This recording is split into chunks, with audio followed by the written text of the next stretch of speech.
बच्चों, कैसे हैं आप? आज हम पढ़ेंगे कक्षा 7 का पाठ 12 जिसका नाम है पादप में जनन। प्यारे बच्चों, यह पाठ अति महत्वपूर्ण है। आपके आने वाली कक्षाओं के साथ साथ हमारे दैनिक जीवन में, हमारे आसपास और कृषि उत्पादन में भी हम इन पद्धतियों का इस्तेमाल करते हैं, तो हमारे लिए यह पाठ अति महत्वपूर्ण हो जाता है। आइए सीखते हैं। बच्चों, पादपों के द्वारा जनन की 2 मुख्य विधियां अपनाई जाती हैं, जैसे नंबर 1 अलैंगिक जनन और नंबर 2 लैंगिक जनन।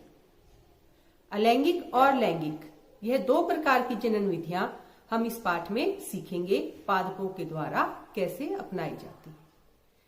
आज जो अपना मुख्य विषय है वह है अलैंगिक जनन। तो आइए सीखते हैं क्या होता है अलैंगिक जनन, इसकी परिभाषा और अलैंगिक जनन के प्रकार। प्यारे बच्चों, आपने कक्षा 6 में पुष्पीय पादप के विभिन्न भागों के विषय में पढ़ा था।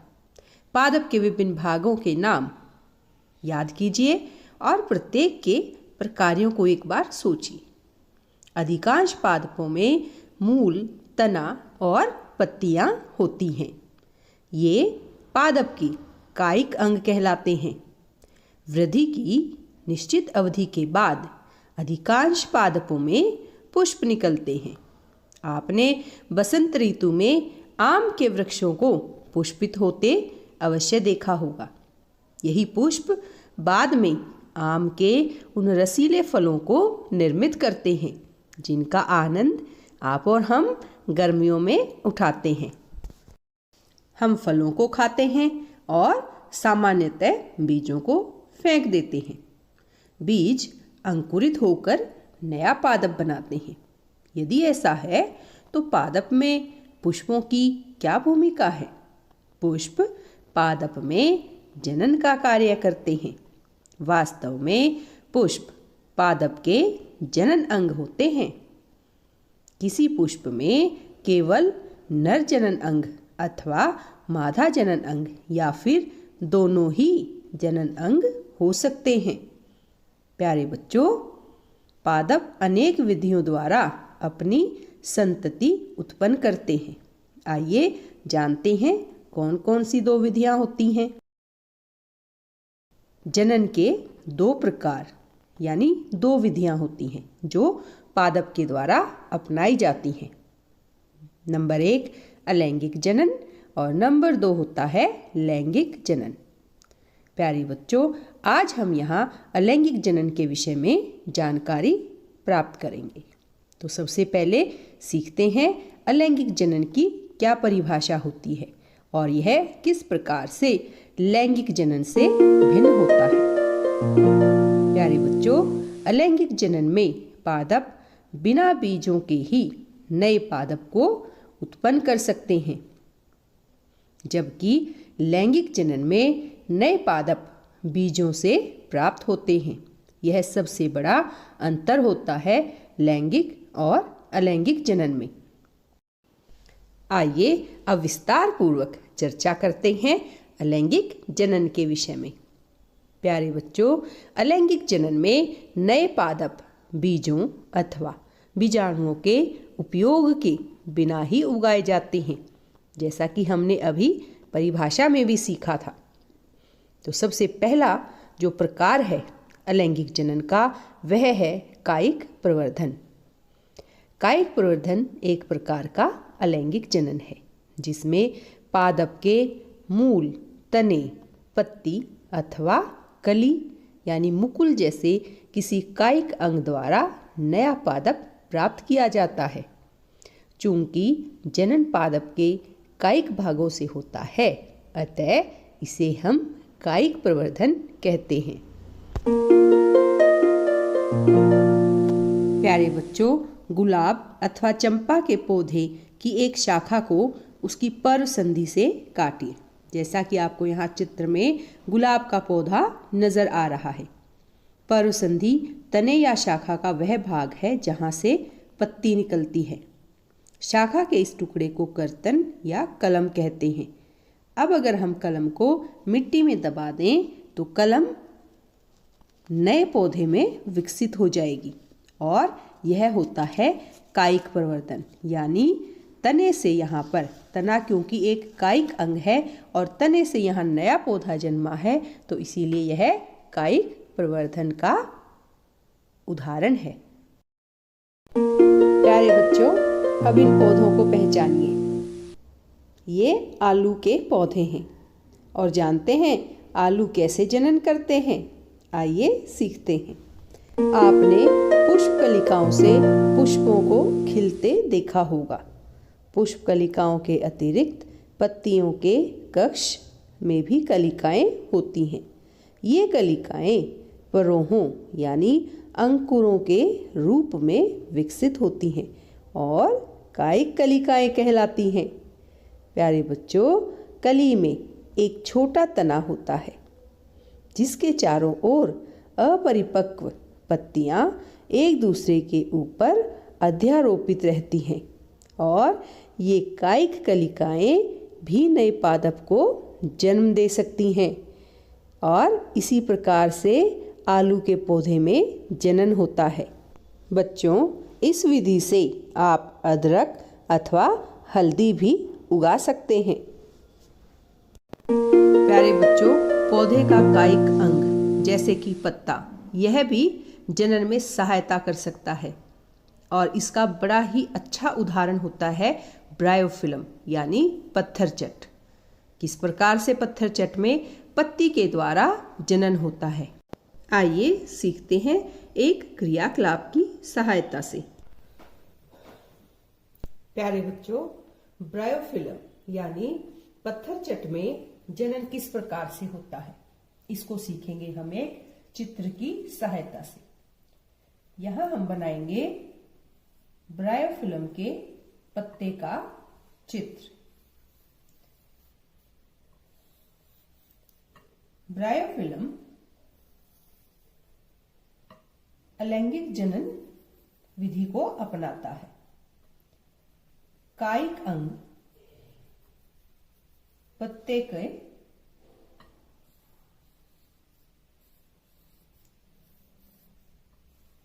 की सहायता से ब्रायोफिल्म में जनन विधि होती है। यह जनन कहां होता है? यहां पे जो नोड्स बनते हैं, इस तरीके से यहां पर कलिकाएं उभरती हैं और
यहां पर इस तरीके से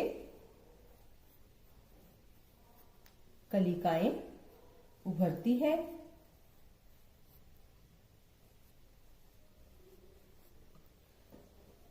और इस कलिकाओं के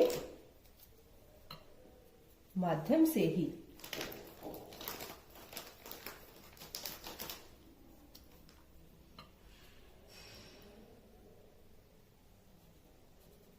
अब आपको ये अलग से नजर आ रही है, इन कलिकाओं से ही नए ब्रायोफिल्म के पौधे का यानी पत्थरचट का जनन होता है। नया पौधा इन्हीं से बनता है। जब ये पत्ता टूटकर गीली जमीन पर गिर जाता है तो इसके अंदर ये कलिकाएं बनती हैं और ये कलिका जन्म देती है नए ब्रायोफिल्म के पौधे को। प्रत्येक पत्ते से इस प्रकार से कलिकाएं निकलने की क्षमता होती है और हर कलिका से एक नया पौधा बनता है। इस प्रकार के जनन को कायिक प्रवर्धन कहते हैं। कायिक माने कायिक अंगों से, जैसे कि ये पत्ता है, पत्ता एक कायिक अंग है और ब्रायोफिल्म अपने पत्ते की सहायता से नए पौधे को उत्पन्न करता है। इसीलिए ब्रायोफिल्म कायिक प्रवर्धन से जनन करने के लिए जाना जाता है।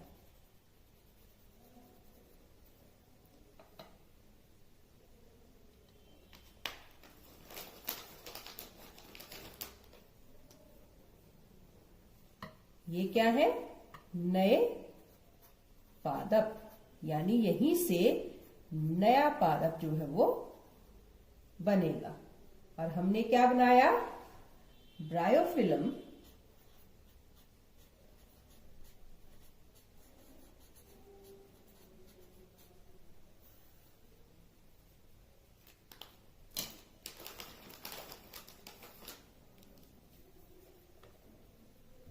की पत्ती जिसके किनारे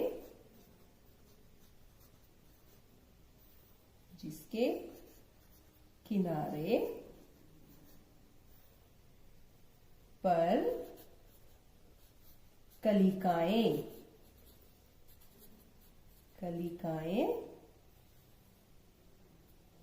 होती हैं। हमने उस पत्ती का चित्र बनाया है। ये है कलिकाएं और यहां से इनसे निकलता है नया पादप। तो हमारा बना ये चित्र ब्रायोफिल्म का।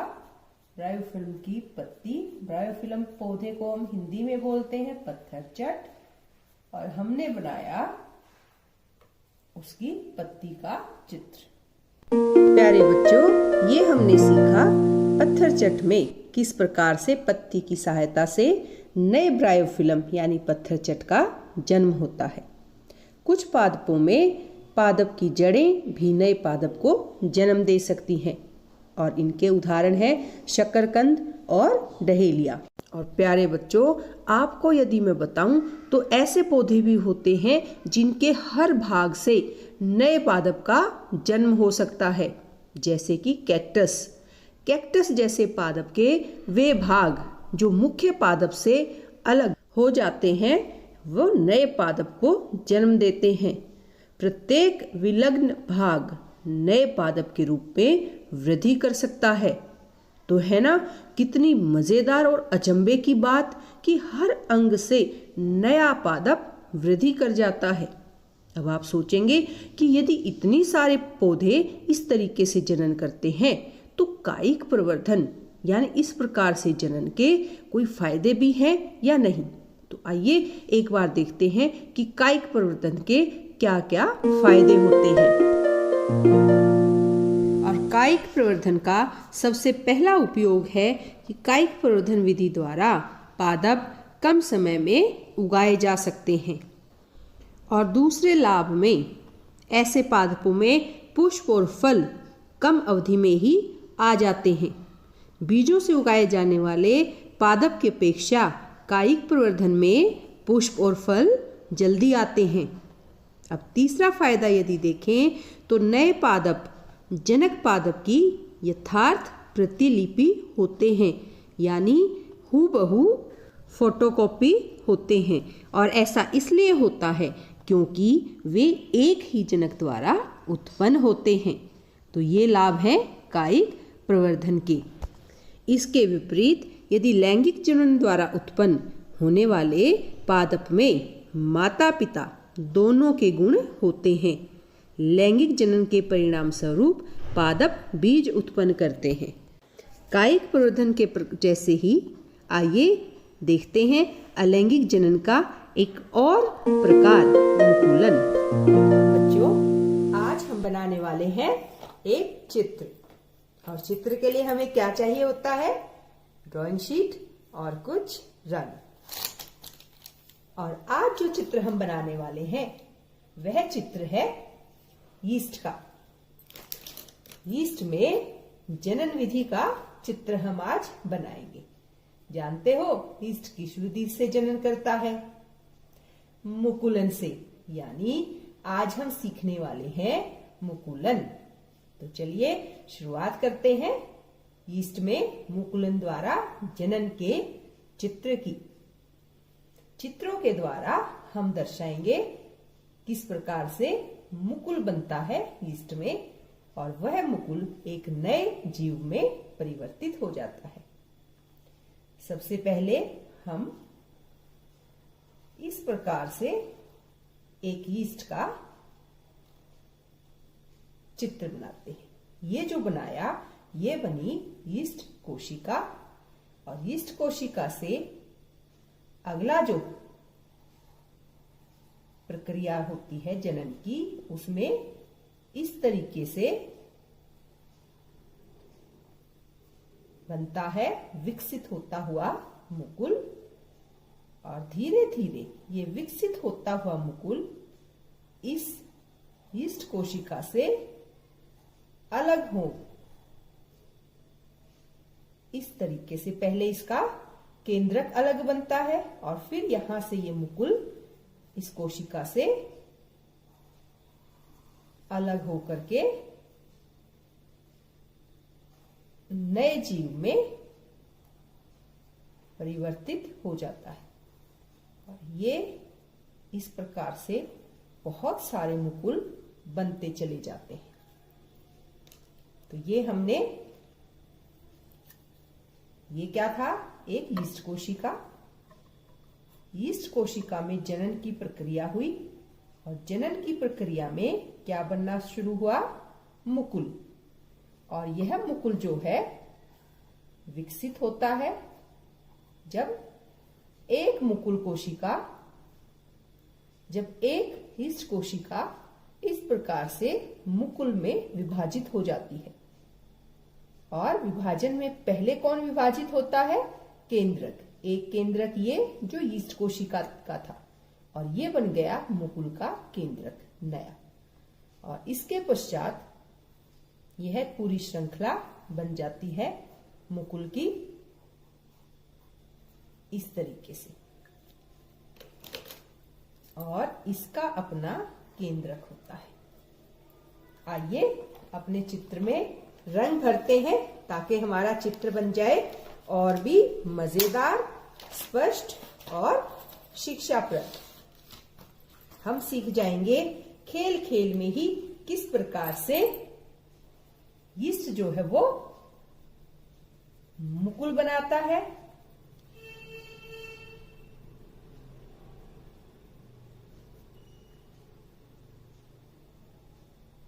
और जैसा कि बच्चों आप जानते हो, मुकुल एक अलैंगिक जनन का प्रकार है। जनन दो प्रकार का होता है, लैंगिक और अलैंगिक। अलैंगिक जनन के अपने प्रकार होते हैं, जिनमें से एक होता है मुकुलन। और मुकुलन का सबसे अच्छा उदाहरण होता है यीस्ट। तो यीस्ट में किस प्रकार से मुकुल बनते हैं, ये हमने आज इस चित्र में दर्शाया और सीखा मुकुल का बनना।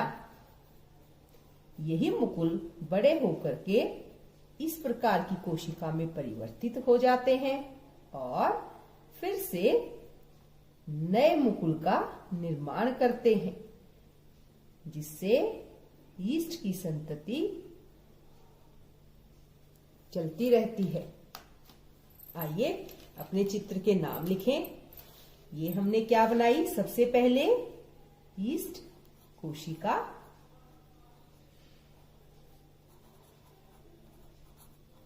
जहां से मुकुलन की यानी अलैंगिक जनन की शुरुआत होनी है।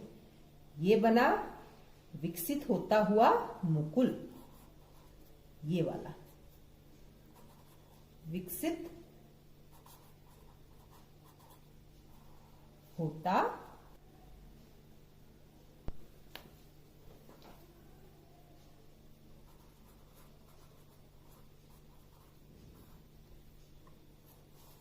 ये ऐसे, और ये जो बन गया ये है नवीन यानी नया।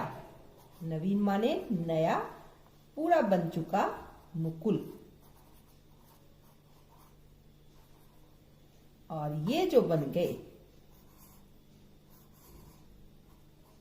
ये बन गई मुकुल।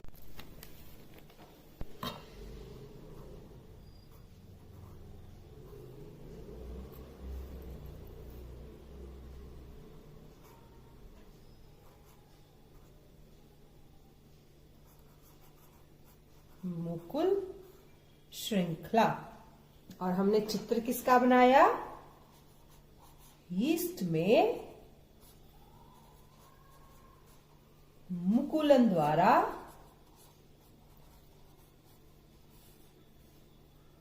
जनन,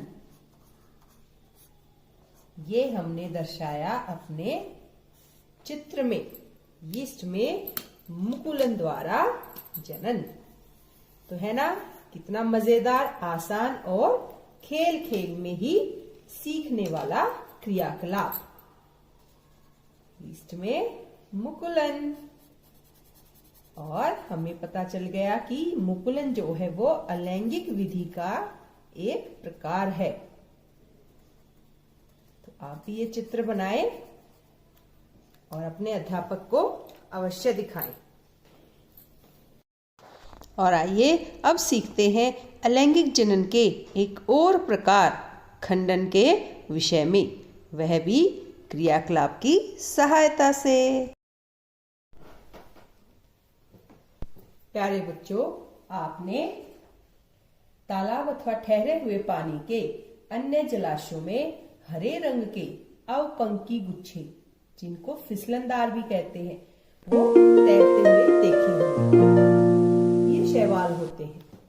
इन्हीं में से एक स्पायरोगायरा, जो कि एक शैवाल है, उसमें अपनाई जाने वाली खंडन विधि को हम चित्र की सहायता से सीखेंगे।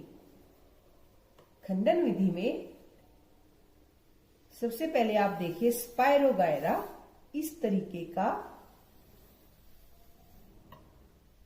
एक शैवाल होता है, जिसमें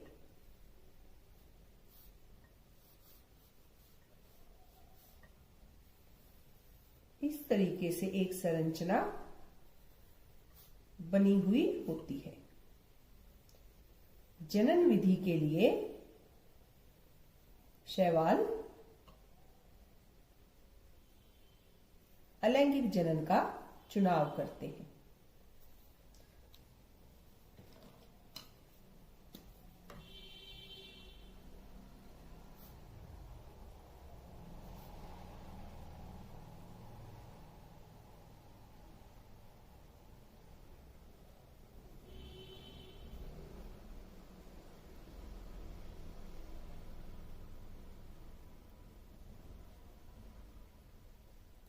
और कौन से अलैंगिक जनन का?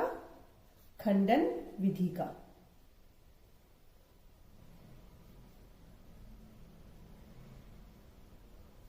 खंडन विधि के द्वारा स्पायरोगायरा जनन करते हैं। ये हमने बनाया एक वयस्क स्पायरोगायरा, और ये क्या करेगा? खंडन विधि यानी अपने आप को खंडित कर लेगा और नए स्पायरोगायरा का जनन हो जाएगा। इस तरीके से एक ही स्पायरोगायरा की जो ये आपको नजर आ रही है, ये टूटेगा और दो में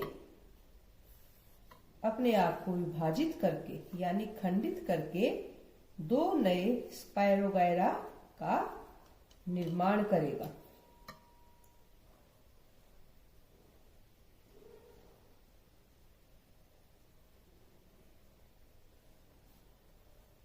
इस तरीके से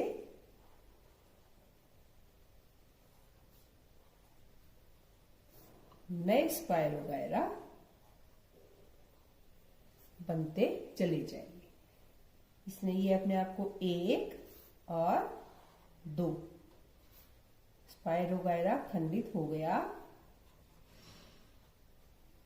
2 नए शैवाल संतति में।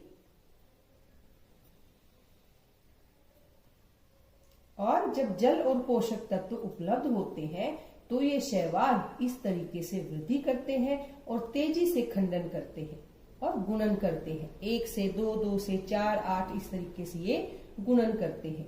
शैवाल 2 या इससे भी अधिक खंडों में विखंडित हो सकते हैं। ये खंड अथवा टुकड़े नए जीवों में वृद्धि कर जाते हैं। यह प्रक्रम निरंतर चलता रहता है। आगे ये इस प्रकार से जो है वो नए शैवाल को जन्म देता है। और इससे क्या होता है, ये जो पूरा इनके पास बड़ा सा क्षेत्र होता है उसको ये ढक लेते हैं। तो ये हमने बनाया स्पायरोगायरा। स्पायरोगायरा क्या है? ये एक जीव है जो शैवाल होते हैं और ये अलैंगिक जनन के एक प्रकार खंडन विधि के द्वारा जनन करते हैं। यह विधि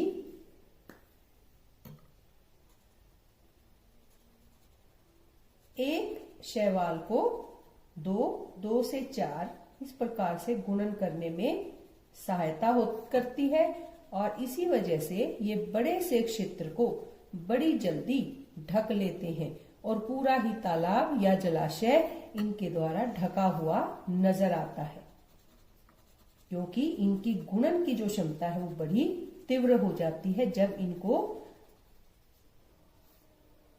पोषक और जल उपलब्ध होते हैं। और इसके पश्चात आइए जानते हैं अलैंगिक जनन के एक और प्रकार बीजाणु निर्माण के विषय में। प्यारे बच्चों, अलैंगिक जनन का एक और प्रकार होता है जिसको हम कहते हैं बीजाणु निर्माण। बीजाणु कवक में यहाँ हम उदाहरण सीखेंगे कि कवक किस प्रकार से बीजाणु निर्माण करते हैं और उनकी जनन में सहायता होती है इस अलैंगिक विधि से। यहां हम बना रहे हैं एक कवक। ये जो बना है ये है बीजाणु धानी। यानी जब आपने कभी डबल रोटी देखी हो तो उस पर रुई के जाल में बीजाणुओं को हमें नजर आते हैं। बीजाणु क्या होते हैं? निर्मुक्त होते हैं, तो ये वायु में तैरते रहते हैं। अभी इतने हल्के होते हैं, ये बड़ी लंबी दूरी तक जा सकते हैं। बीजाणु अलैंगिक जनन ही करते हैं। प्रत्येक बीजाणु जो इनके अंदर है, कैसे, ये देखिए, ये जो प्रत्येक बीजाणु है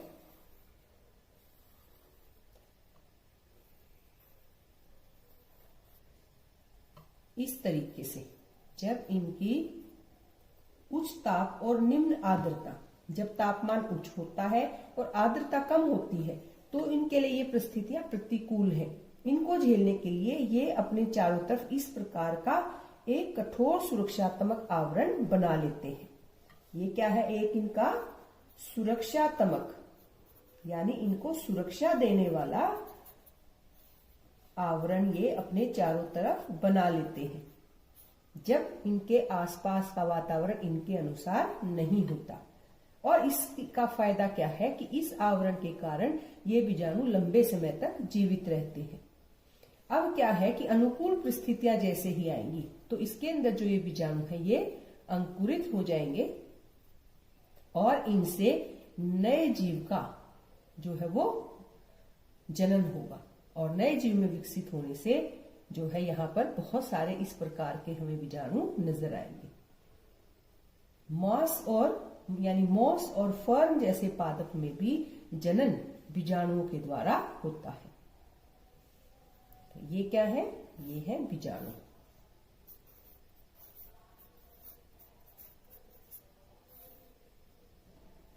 और ये नीचे यहाँ फैला रहता है इनका कवक का इस तरीके से जाल, जो आप देख सकते हैं। और ये क्या बनाई है हमने, बीजाणु धानी, यानी जहां पर बीजाणु रहते हैं, अपने आप को बचाते हैं, और जैसे ही उनके अनुसार वातावरण बनता है, ये बीजाणु धानी टूट करके इन बीजाणुओं को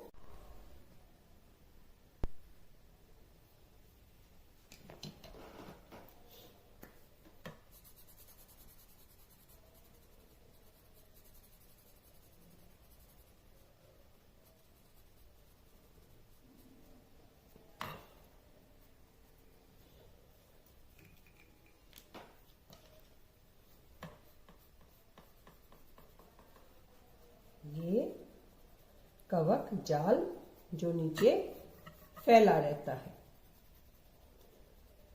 और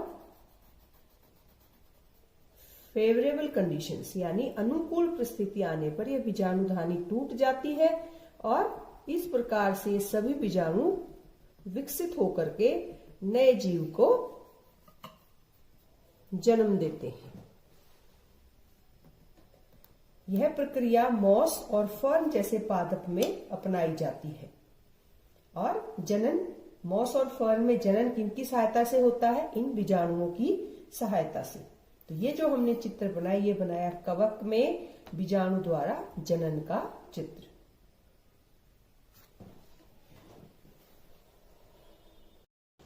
और आइए अब देखते हैं कि इस पाठ में आपने क्या क्या सीखा। सबसे पहले आपने सीखा कि सभी जीव अपनी किस्म को बनाए रखने के लिए जनन या गुणन करते हैं, और पादप में जनन दो प्रकार से होता है, अलैंगिक और लैंगिक जनन। अलैंगिक जनन की कुछ विधियों के विषय में भी हमने सीखा, जैसे खंडन, मुकुलन, बीजाणु निर्माण और कायिक प्रवर्धन। प्यारे बच्चों, यह था अपना आज का पाठ, जिसमें हमने सीखा पादप में अलैंगिक जनन की विधि किस प्रकार से सहायक होती है, कैसे अपनाई जाती है, और क्या क्या इसके अलग अलग प्रकार होते हैं। यह बड़ा ही मजेदार रहा। फिर मिलेंगे, तब तक के लिए धन्यवाद।